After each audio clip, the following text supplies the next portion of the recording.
Como experimentar a vida que vence? 2. Estou crucificado com Cristo, logo, já não sou eu quem vive, mas Cristo vive em mim, e esse viver que, agora, tenho na carne, vivo pela fé no Filho de Deus, que me amou e a si mesmo se entregou por mim. Gálatas 2:19-20. Os versículos que acabamos de ler mostram-nos o modo de experimentar essa vida.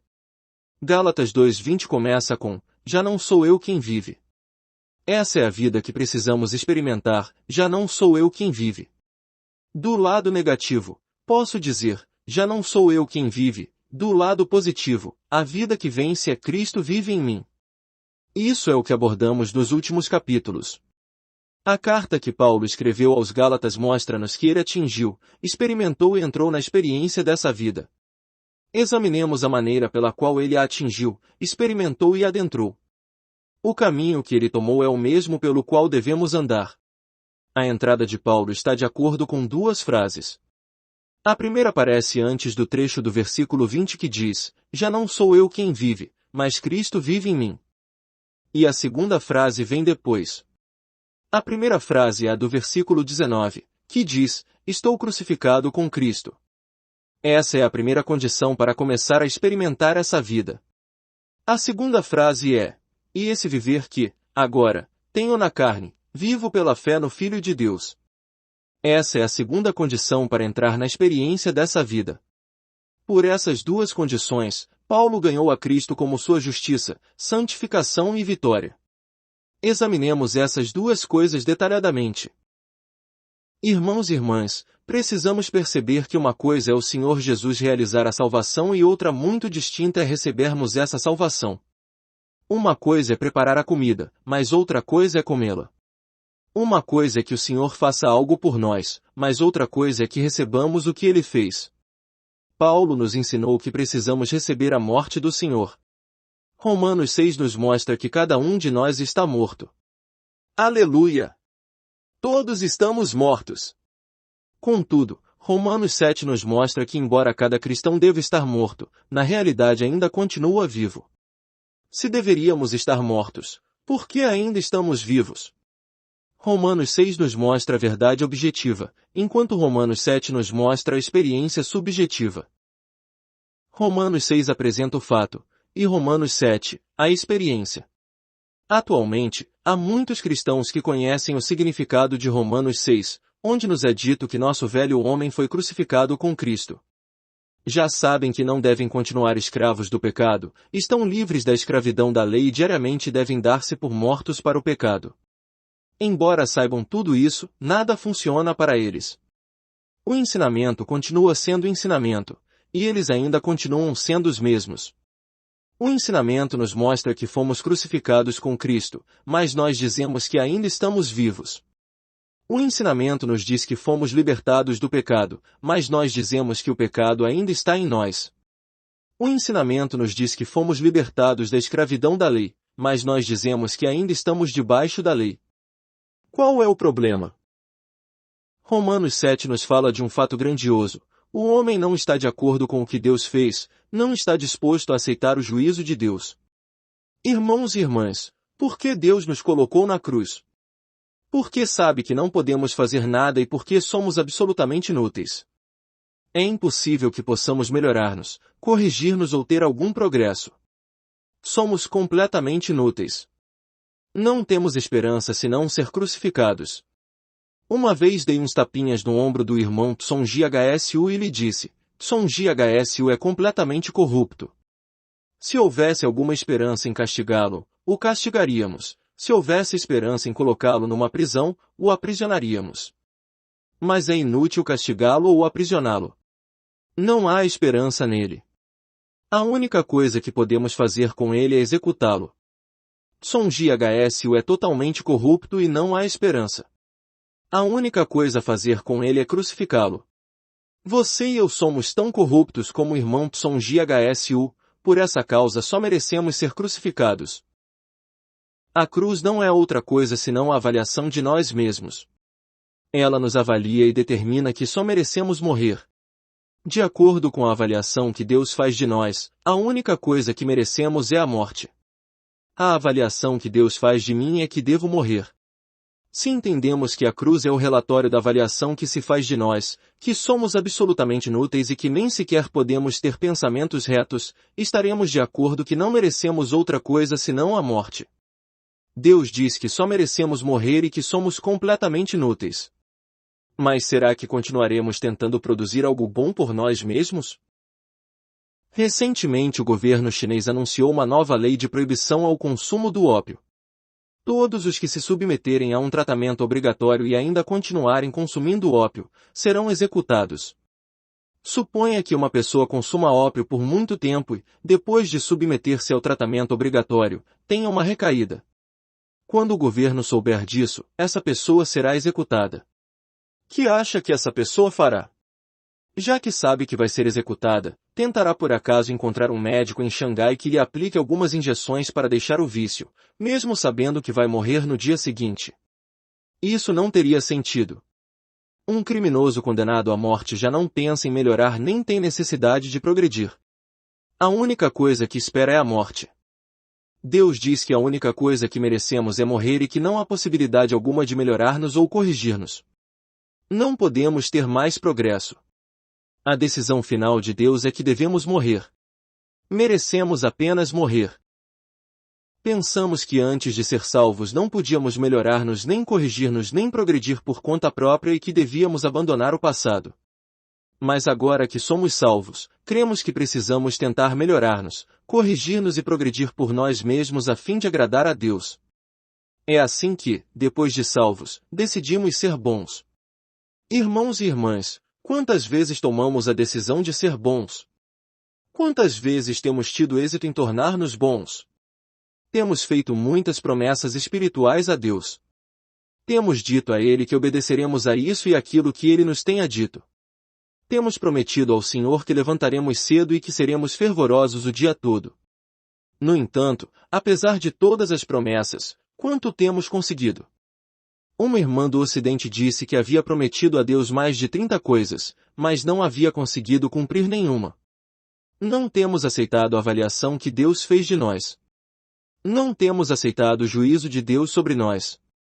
Embora tenhamos sido sentenciados à morte, ainda continuamos procurando um médico. Que é a cruz? A cruz significa que Deus perdeu toda a esperança no homem. A cruz nos diz que Deus desistiu de ter esperança no homem. Que é a cruz?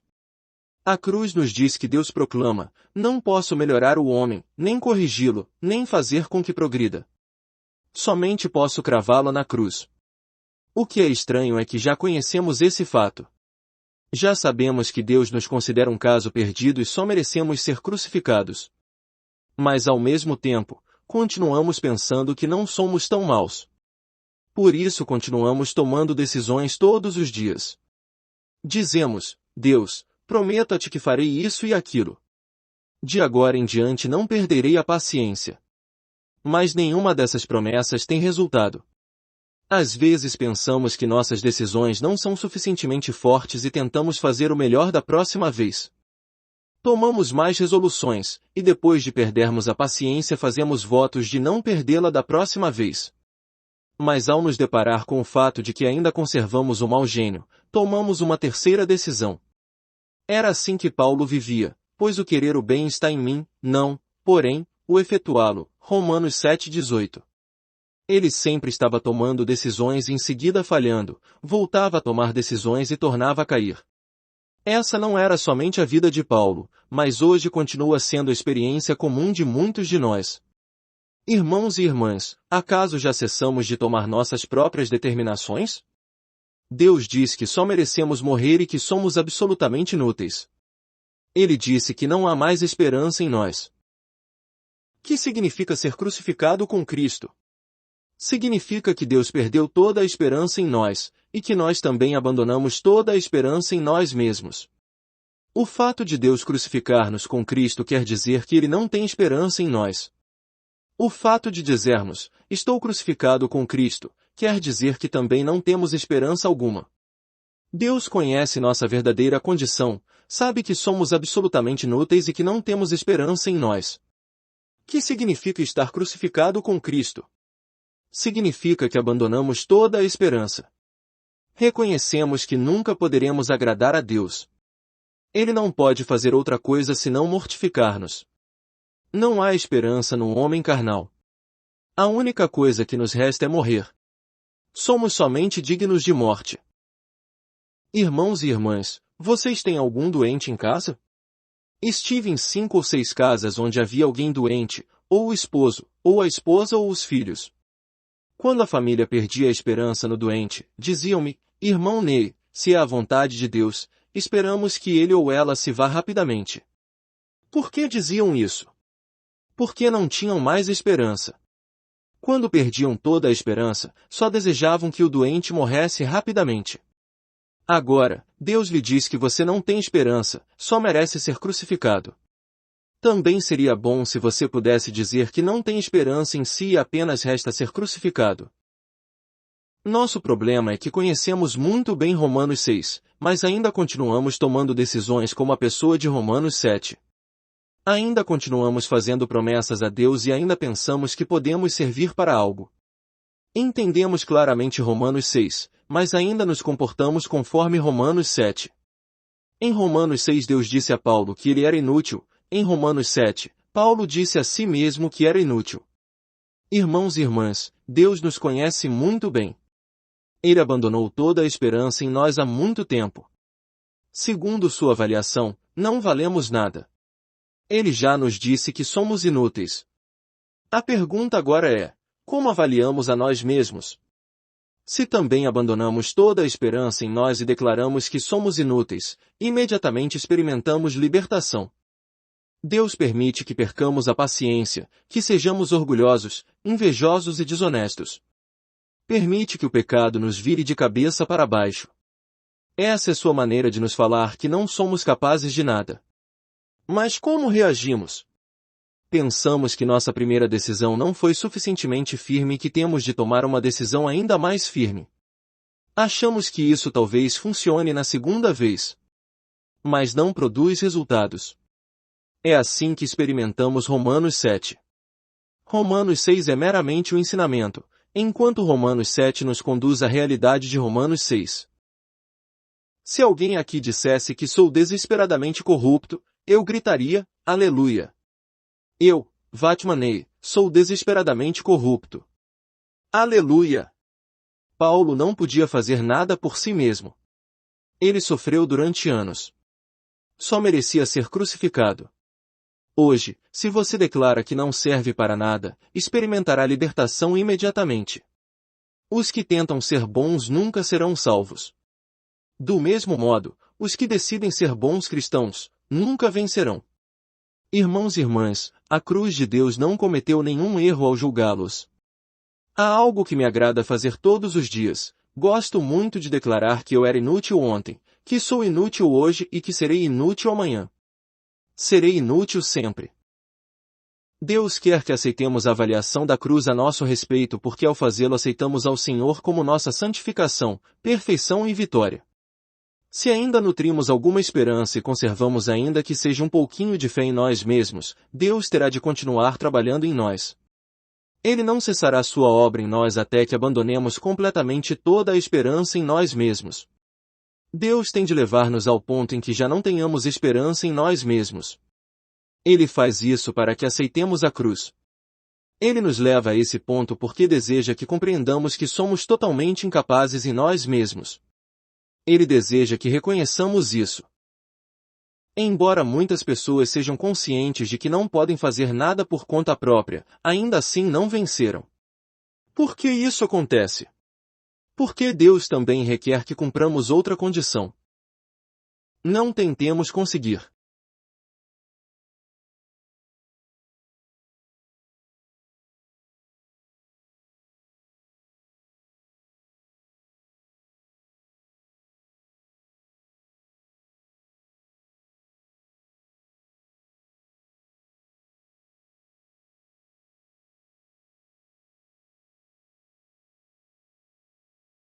Ontem conheci uma irmã que passou 2 horas contando-me a história de seus fracassos. Enquanto ela falava, eu ria. Por fim perguntei-lhe, você está disposta a render-se agora? Ou ainda conserva alguma esperança em você? Já fracassou o suficiente? Ela admitiu que não conseguia fazer nada, mas ainda lhe faltava uma coisa. A primeira coisa que Deus nos mostra é que não conseguimos fazer nada. Temos de perder toda a esperança em nós mesmos. Mas isso, por si só, não nos conduzirá à vitória. Uma coisa é admitir que não conseguimos fazer nada, mas outra é desistir de tentar fazer. Disse-lhe, sua compreensão de não conseguir fazer é boa e correta. Mas você não percebeu que ainda está tentando fazer algo. Não vê que ainda está tentando conseguir? Já que sabe que não consegue, deveria ter desistido das próprias obras. Não percebe que ainda continua tentando, mesmo quando diz que não consegue. Ela reconheceu que não conseguia fazer algo, mas ao mesmo tempo, não via que estava laborando e esperando conseguir. Perguntei-lhe algumas vezes, você não percebe que ainda continua laborando? Não percebe que ainda continua tentando vencer? Ela estava lutando e tentando. Essa era a razão pela qual não conseguia vencer. Então ela me perguntou o que deveria fazer. Disse-lhe que somente tinha de aceitar a cruz, reconhecer sua fraqueza e desistir de tentar ou de esperar que algum dia vencesse. Disse-lhe que no momento em que tentasse fazer algo, fracassaria. Ela perguntou, se fracasso apesar de fazer tudo, não fracassaria mais ainda se não fizesse nada? Esse é o problema de muitas pessoas. Embora saibam muito bem que não conseguem fazer nada e estão conscientes de que são completamente incapazes, mesmo assim continuam lutando e esforçando-se. O resultado é que ainda não há vitória nem conseguem vencer. Para experimentar a vida que vence há duas condições muito importantes relacionadas com a questão de render-nos. A primeira é reconhecer a avaliação de Deus de que não somos capazes em nós mesmos. A segunda é que não devemos tentar ser capazes. Devemos abandonar por completo toda a esperança em nós mesmos. Certa vez um irmão me disse que não conseguia crer. Disse-lhe que devia parar de tentar crer. Ele disse, que tipo de ensinamento é esse? Eu respondi, tudo o que você precisa fazer é dizer a Deus que não consegue crer. Deus espera que admita que não consegue crer. Que significa estar crucificado com Cristo? Significa que a partir de agora já não sou responsável pela minha vitória nem pelo meu fracasso. Todos os meus assuntos estão nas mãos de Cristo. Suponha que uma irmã lhe sirva uma xícara de chá e quando você vai pegar a xícara, ela não a solta. Por um lado você tenta pegar a xícara, mas por outro ela continua segurando-a. Embora diga que lhe está servindo o chá, não quer soltar a xícara. A não ser que ela solte, você não poderá tomar o chá. Que significa estar crucificado com Cristo? O primeiro significado é abrir mão. O segundo é não tentar tomar o controle. Você deve dizer a Deus, de agora em diante ofereço-te meu ser. A partir de agora a vitória é da tua conta, e a paciência também. Uma vez certo irmão perguntou o que significava ser vitorioso. Disse-lhe que ser vitorioso é renunciar, e renunciar é expirar. Significa que a vitória já não é sua responsabilidade. Em certa ocasião, quando encontrei-me com uma irmã, disse-lhe, você só precisa fazer uma coisa. Apenas diga a Deus que de agora em diante você não pode fazer nada nem é responsável por coisa alguma. Não podemos evitar irar-nos, nem conseguimos reprimir-nos nem render-nos. De agora em diante devemos desistir e não mais nos preocupar nem cuidar de coisa alguma. Quando nos achegamos a Deus, com frequência lhe dizemos que não conseguimos fazer determinada coisa ou que não conseguimos fazer nada. Porém, quando saímos de sua presença, voltamos a pegar as coisas nas mãos. Irmãos e irmãs, tudo que levamos a Deus quando vamos diante dele, deve ficar com ele quando deixamos sua presença. Os que sabem deixar as coisas por conta de Deus experimentarão libertação. Em certa ocasião, levei um manuscrito a uma irmã e lhe pedi que o passasse a limpo. Mas, ao sair, por equívoco, levei o manuscrito comigo. Apesar de ela ter disposição de datilografá-lo, não poderia fazê-lo. É assim que oramos hoje. Dizemos com os lábios, Deus, por favor, ajuda-me. Mas depois de orar pegamos tudo novamente nas mãos. Portanto, o mais importante é abandonar tudo. Precisamos dizer, Deus, não consigo vencer, não tenho intenção de vencer e tampouco tentarei vencer. Isso é estar crucificado com Cristo. Quão maravilhoso! Estou crucificado com Cristo. Quando você se levanta pela manhã, Satanás talvez lhe diga que você não é muito bom e que continua sendo mesmo nesse ou naquele aspecto. Você pode entristecer-se por isso. Contudo, que fará? Deve dizer, faz tempo que sei que sou totalmente corrupto. Abandonei toda a esperança em mim mesmo. Não tenho intenção de progredir por esforços próprios. Se disser isso, imediatamente melhorará. Isso é maravilhoso. Não se trata de reforma, mas de substituição. Você tem de apegar-se aos fatos que Deus realizou. Se você tivesse alguma utilidade, Deus não o teria levado à cruz. Deus o cravou na cruz e o colocou em Cristo porque você é totalmente corrupto, portanto, deve abandonar tudo. Que deve fazer na prática? Deve dizer, Deus, não consigo melhorar-me nem tenho a intenção de fazer isso. Senhor, de agora em diante estou acabado, não tentarei fazer nada e não tenho a intenção de fazer mais nada. Irmãos e irmãs, vocês se atrevem a abrir mão de tudo? Já lhes contei a história do médico que fumava charutos. Ele tinha mais de 70 anos e vinha lutando com esse vício durante anos. Certo dia, numa reunião, começou a falar de sua luta com o fumo. Um jovem que conhecia o senhor disse, em seu lugar, eu não lutaria.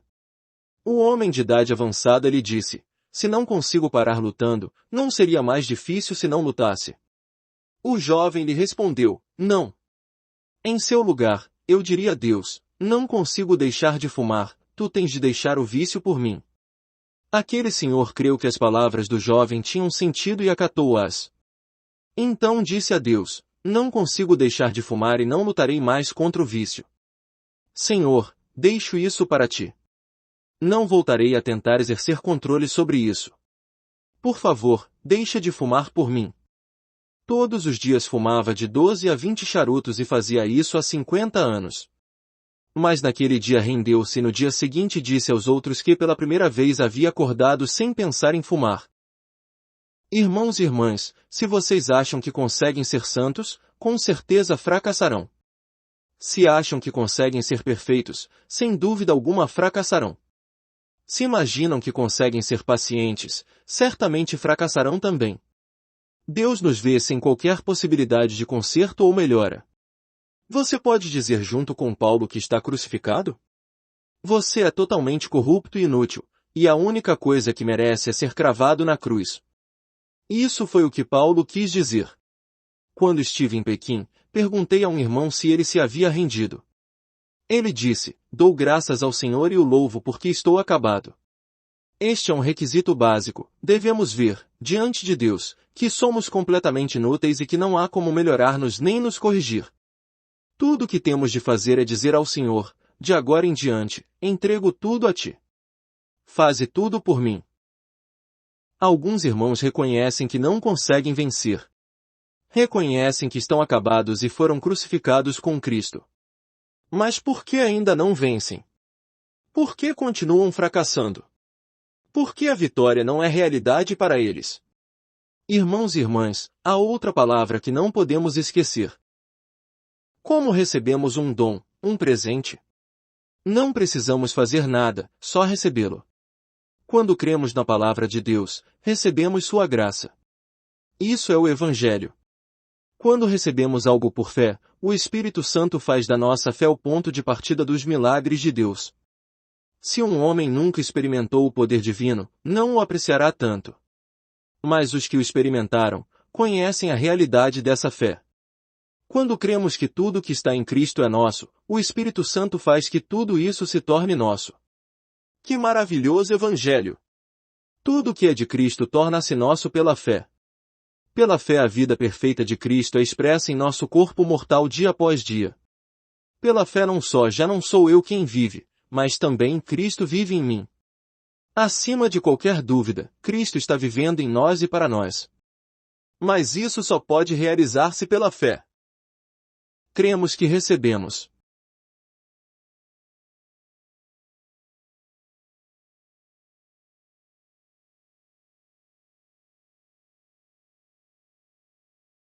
Irmãos e irmãs, Deus não pode pedir-nos que creiamos naquilo que é incrível. Alguns podem desistir e renunciar se isso lhes é pedido, mas não conseguem crer. Embora afirmem que creem, dizem que preferem esperar alguns dias mais para ver o que acontecerá. É claro que desistir e renunciar é um passo importante. Mas um passo ainda mais importante é permitir ao Senhor Jesus expressar sua vitória em nós. Uma vez que abrimos mão de tudo, devemos crer. Deus diz que se cremos que o Senhor morreu por nós na cruz, nos dará a vida eterna, e que se cremos que Ele vive em nós, nos dará a vida que vence. Estou consciente de que muitos têm falhado nisso. Não conseguem crer que o Senhor vive neles, tampouco que tenha vencido por eles. Quando perguntei a uma irmã se tinha aberto mão de determinada coisa, ela respondeu que sim. Então perguntei como tinha feito isso. Ela respondeu: eu digo a Deus que não posso fazer nada, que não assumirei mais nada, que a partir de agora entregarei tudo a Ele, quer experimente vitória ou fracasso. Contudo, se você perguntasse a essa irmã se tinha experimentado vitória, ela diria que não se atreveria a afirmar nada. Perguntei-lhe então: por que não se atreve a dizer nada? Ela respondeu que não sentia que tinha vencido e que também não via o resultado de vencer. Disse-lhe que, se cria no que Deus tinha feito e que o Senhor Jesus é a vitória e vivia nela, deveria crer imediatamente que tinha vencido, mas, se olhasse para os resultados, nunca experimentaria a vitória. Irmãos e irmãs, recebemos graça para vencer da mesma maneira que recebemos a graça do perdão. Dizemos a um pecador que Jesus morreu por ele na cruz, e que quando crer seus pecados serão perdoados. Se a pessoa crê, certamente seus pecados serão perdoados. Se você pergunta se ela creu ou não, pode ser que diga que sim, mas se lhe pergunta se seus pecados foram perdoados, é possível que diga que não. Por que acontece isso? Talvez ela diga: ouvi dizer que quando são perdoados os pecados de um homem ele experimenta gozo e paz, e eu ainda não sinto gozo nem paz.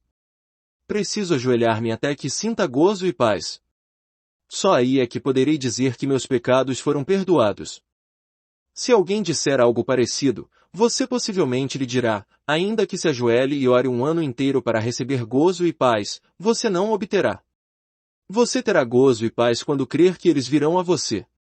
Da mesma maneira, se você cumpre a condição para que Deus lhe conceda a vitória, ou seja, se abre mão da questão, se renuncia e perde as esperanças em si mesmo, pode imediatamente crer que recebeu a vida que vence. O Filho de Deus expressa a vitória dele em você. Uma vez que creia, o resultado virá espontaneamente. Mas se espera que o resultado venha, nunca o verá, nem mesmo ao se ajoelhar e orar. Irmãos e irmãs, se querem esperar resultados antes de ousar dizer que tem a vida que vence, então só creem na própria experiência e não na palavra de Deus.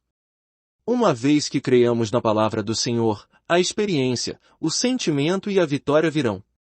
Paulo nunca disse que podia sentir que tinha vencido. Ele disse: esse viver que, agora, tenho na carne, vivo pela fé no Filho de Deus. Mesmo que você pense que está frio para com o Senhor e mesmo que não tenha nenhuma razão para sorrir, de qualquer maneira pode dar graças ao Senhor e louvá-lo, dizendo: esse viver que, agora, tenho na carne, vivo pela fé no Filho de Deus. É possível que eu pareça saudável e vigoroso. Mas na realidade não existe um dia em que não me sinta cansado. Segundo meus sentimentos, não há um dia que seja emocionante para mim. Todos os dias, quando acordo, sinto-me frio e indiferente. Satanás vem a mim muitas vezes e diz: você não está experimentando nenhum sentimento de gozo. Todos os dias você está frio e é indiferente. É isso que é ter Jesus vivendo em você? Antes você era frio e indiferente e ainda agora continua o mesmo. Experimentar a vitória de Cristo é isso. Quando isso acontece, Deus sempre me dá uma resposta. Então digo a Satanás: se eu sentisse algo, seria eu quem estaria vivendo. Mas, se creio, vivo pela fé no Filho de Deus. Se sinto algo, será minha carne que sente. Mas, se creio, viverei pela fé no Filho de Deus. É minha carne que sente, mas é na palavra de Deus que creio. Se você crê na palavra de Deus, o Senhor expressará a vitória em você. Deus diz que enquanto você cumprir a condição, Cristo viverá sua vitória por você. Então, você poderá dizer, Deus, agradeço-te e te louvo. O que sinto não vale nada. Meus sentimentos são a maior mentira do mundo. Meus sentimentos e Satanás se dão muito bem. Deus, agradeço-te porque posso crer em tua palavra e não em meus sentimentos. Só a palavra de Deus é verdadeira, todos os sentimentos são mentira. Portanto, não importa que tipo de tentação venha nem o que você sinta, você deve dizer, vivo pela fé no Filho de Deus. Não tenho responsabilidade alguma. Simplesmente abro mão de tudo agora. Se abrir mão de tudo e crer, verá que o Filho de Deus luta a batalha por você. Ele vencerá em seu lugar. O Filho de Deus anulará seu mau gênio, obstinação, orgulho e inveja. Aleluia! Só há um vencedor em todo o mundo. Aleluia! Todos somos frágeis. Aleluia! Todos somos um fracasso e inúteis. Aleluia! Só o Senhor é vencedor. Aleluia! Através da história há somente um vencedor. Aleluia! Essa é a razão pela qual nos gloriamos no Senhor Cristo. Irmãos e irmãs, que temos nós que não tenhamos recebido? De que podemos gabar-nos? Você levantará seu dedo para acusar os ladrões ou prostitutas? Se não fosse a graça de Deus, estaríamos na mesma condição deles. Aleluia! Não sofremos mudança, mas somos substituídos. Irmãos e irmãs, tudo o que temos de fazer é cumprir esses dois requisitos. Por um lado, não podemos fazer nada nem devemos tentar. Por outro, vivemos pela fé no Filho de Deus. Essa é a vitória. Aleluia! Ele realizou tudo. Temos de pedir a Deus que nos mostre que seu Filho realizou tudo e não temos nenhuma participação em sua obra. Isso é vitória. Extraído do livro A Vida que Vence. Vatmanei. Inscreva-se no canal. Desfrutar é bem melhor.